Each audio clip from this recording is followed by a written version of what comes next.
Good morning, students. Today we are going to continue our chapter, our Earth and our solar system.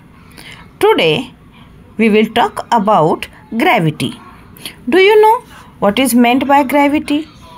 Yes, you all know Newton, Sir Isaac Newton, and that's why you must know gravity. Students, all the heavenly bodies exerts a force of attraction or a pull on another. This force is called the force of gravity. विद्यार्थ्यांनो, खगोलीय वस्तूंमध्ये एकमेकांना स्वतःकडे खेचण्याची म्हणजेच आकर्षित करण्याची शक्ती असते. या शक्तीला गुरुत्वाकर्षण शक्ती असे म्हणतात. The sun exerts a gravitational pull on all planets, whereas the tendency of the planets is to move away from the sun. As a result of these two forces, a planet keeps revolving around the sun at a fixed distance in a fixed orbit. In the same way, satellites revolve around the planet. विद्यार्थ्यांनो, ही जी गुरुत्वाकर्षण शक्ती आहे ही सूर्याकडून सर्व ग्रहांवर सुद्धा कार्य करत असते. तर सूर्याची ग्रहांवर कार्य करणारी गुरुत्वाकर्षण शक्ती तसेच ग्रहांची सूर्यापासून दूर जाण्याची प्रवृत्ती या दोघांच्या एकत्रित परिणामामुळे ग्रह सूर्याभोवती एका ठराविक अंतरावरून म्हणजेच ठराविक कक्षेत परिभ्रमण करत असतात. याच पद्धतीने उपग्रहसुद्धा ग्रहांभोवती परिभ्रमण करतात. Students, in which direction do these things fall? Leaves, flowers, fruits from a tree, rocks that come loose from the hillside, rain falling from the sky. Due to Earth's gravity, all these things remain on the earth. They come towards earth. Even if we throw something upward with a great force, it finally falls down to the ground. विद्यार्थ्यांनो, झाडावरून गळलेली पाने, फुले, फळे किंवा डोंगरावरून सुटे झालेले खडक किंवा आकाशातून येणारा पाऊस हा कोणत्या दिशेने पडतो बरं? नक्कीच पृथ्वीच्या दिशेने. पृथ्वीच्या गुरुत्वाकर्षणामुळे पृथ्वीवरील सर्व वस्तू पृथ्वीवरच राहतात. एखादी वस्तू जोरात वर फेकली की ती शेवटी जमिनीवरच येऊन पडते. Students, today we are going to learn one new word, space. Space, the emptiness between and beyond the stars and planets is called space or outer space. ग्रह आणि तारे यांच्यामधील जी जागा आहे, यांच्या दरम्यान असणारी जी रिकामी जागा आहे त्याला अवकाश म्हणतात. यालाच अंतराळ असेही म्हणतात. Students, people have always been curious about the heavenly bodies in the sky. Nowadays we have much knowledge about it, but at that time he don't know anything. At that time they have always wanted to reach them.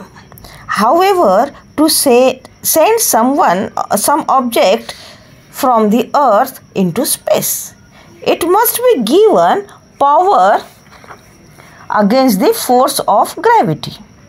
Rocket technology or space launch technology is used for that purpose.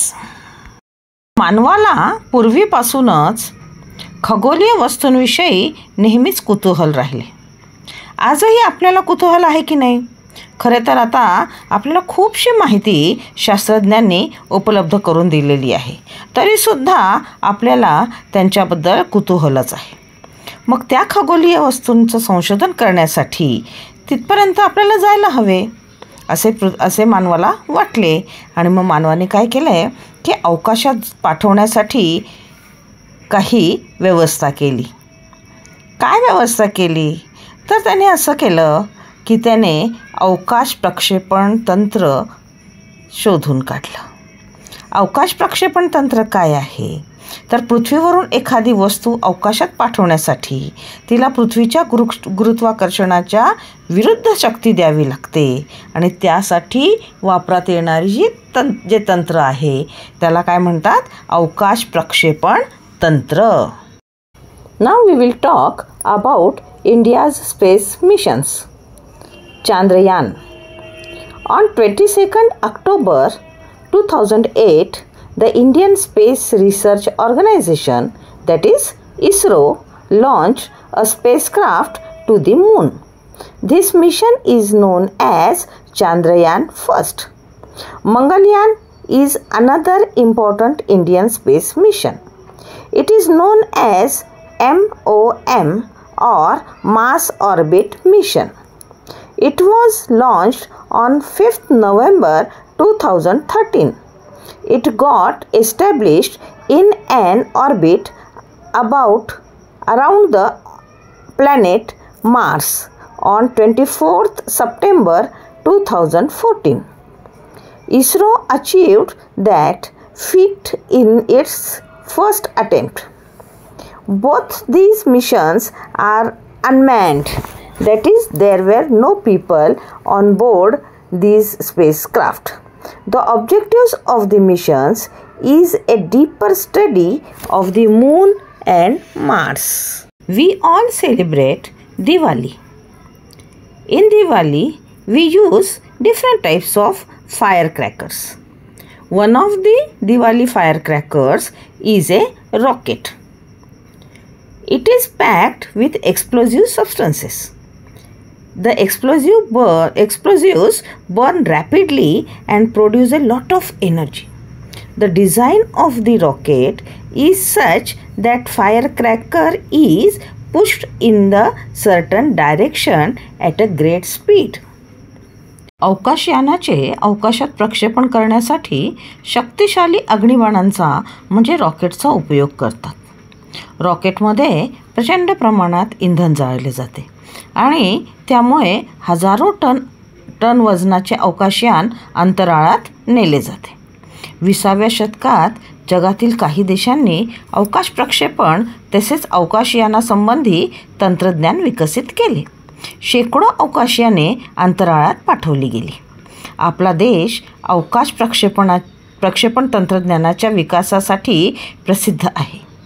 काही अवकाशयाने कायमची अंतराळातच राहतात, तर काही पृथ्वीवर परत येतात, तर काही दुसऱ्या ग्रहांवर किंवा उपग्रहांवर उतरवली जातात, तर काही मोहिमांमध्ये वैज्ञानिकसुद्धा असतात.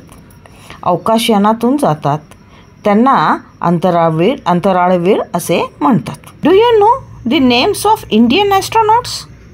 Yes, Rakesh Sharma and some more astronauts are also there. Sunita Williams, Kalpana Chawla. We will take some information or we will collect some information about this. तुम्हाला भारतीय अंतराळवीर राकेश शर्मा माहीत आहेत? 1924 साली अवकाशात जाणारे हे पहिले भारतीय अंतराळवीर होत. इस्रो आणि सोव्हिएत इंटरकॉस्मॉस यांच्या संयुक्त अंतराळ मोहिमेसाठी अवकाश स्थानकात त्यांनी 8 दिवस वास्तव्य केले. अवकाशातून भारताकडे पाहताना त्यांनी भारतीयांना सारे जहां से अच्छा हिंदुस्तान हमारा हा संदेश पाठवला.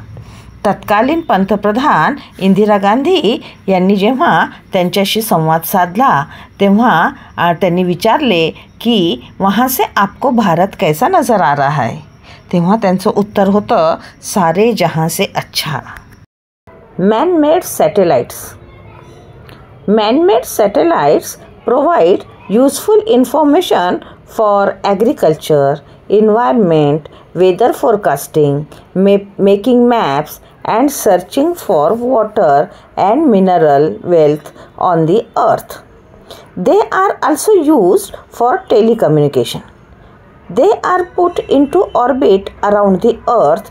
They can remain in space for many years. Here, very much important message is for you. The space scientists have not yet been able to find a single other planet which have life on it. Therefore, our Earth is an invaluable planet. The degradation of its environment for any reason will be a threat to the existence of the life itself. विद्यार्थ्यांनो, या ठिकाणी एक महत्त्वाचा संदेश तुम्हाला आहे की पृथ्वीसारखी सजीवसृष्टी असलेला एकही ग्रह अवकाश संशोधकांना अद्याप आढळलेला नाही. त्यामुळे आपली पृथ्वी हा एक अनमोल असा ग्रह आहे की ज्याच्यावर जीवसृष्टी आहे. पृथ्वीवरील पर्यावरणाची कोणत्याही कारणाने होणारी हानी सजीवसृष्टीच्या ऱ्हासाला कारणीभूत ठरते आणि म्हणून आपण पृथ्वीला वाचवता कसं येईल, आपलं पर्यावरण कसं चांगलं राखता येईल, पर्यावरणाचं रक्षण आपल्याकडून कसं होऊ शकेल याचा विचार आपण करणं आवश्यक आहे. आपल्या कोणत्याही कृतीतून पर्यावरणाला धोका होईल, पर्यावरणाचा ऱ्हास होईल असं कोणतंही कृत्य आपल्या हातून घडू नये.